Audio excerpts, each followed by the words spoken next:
بس انا راضي ذمتكم، هي دي فرقه بطوله؟ هي دي فرقه كوره؟ دي فرقه منعكشه، فرقه مفعكشه، فرقه متبهدله، دي فرقه ضايعه، دي فرقه مش واقفه على رجليها، دي فرقه رايحه في داهيه. انا مش عايز جمهور الاهلي يزعل. ليه؟ لان احنا خساره في اللعيبه دي، احنا مش خساره في النادي الاهلي او في كيان النادي الاهلي، احنا خساره نشجع اللعيبه دي. يعني ايه خسران واحد؟ ما تعرفش تعمل ريمونتادا، ما تعرفش، ده ما فيش خطه، ما فيش مدرب، ما فيش لعيبه، ما فيش مستوى، ما فيش اي حاجه تخلينا نكسب بالماتش، ما فيش حاجه تخلينا يبقى عندنا بصيص امل ان دي فرقه كوره، دي فرقه فلوس، دي فرقه رجال اعمال، دي فرقه اونرات، ناس عندها اشغال ومش شاغلها الكوره، واحنا يطلع عين ابونا في التشجيع. بقى ده شكل فرقه؟ ما عندناش غير جمهور بس، عندنا جمهور بيتحرق دمه ويطلع عين اهله وبس، لكن ما عندناش فرقه كوره نشجعها. دي مش فرقه بطوله، دي فرقه حرام تاخد بطوله. انتوا تعبتونا وقهرتونا وقرفتونا، انتوا هتروحوا تناموا ازاي؟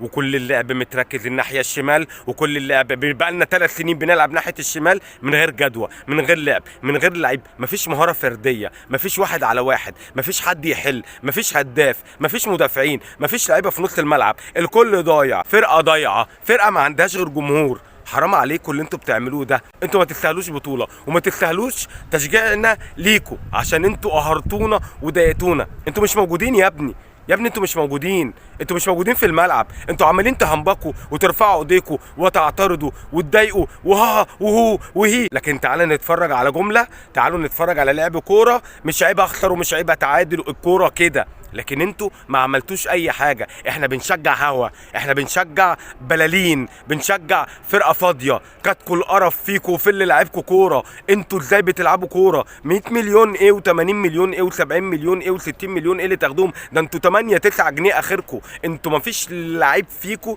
يستاهل ياخد مليون جنيه.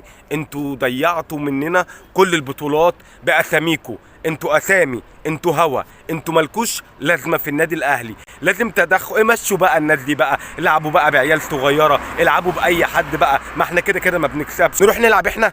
وربنا لو نزلنا 11 لعيب من الجمهور هيلعب احسن منكم، يبقى ليه شكل عنكم. انتوا لبستوا الفانيلا دي غلط، انتوا لعبتوا غلط، انتوا مش حاسين بحاجه، انتوا مهويين دماغكم، انتوا مفسيين دماغكم، انتوا سايبين ده يتحرق دمنا، وهنقعد بقى نحك في ضربه جزاء وفي ولا لا ليها وعليها. هو احنا مش هنكسب الا بضربه جزاء؟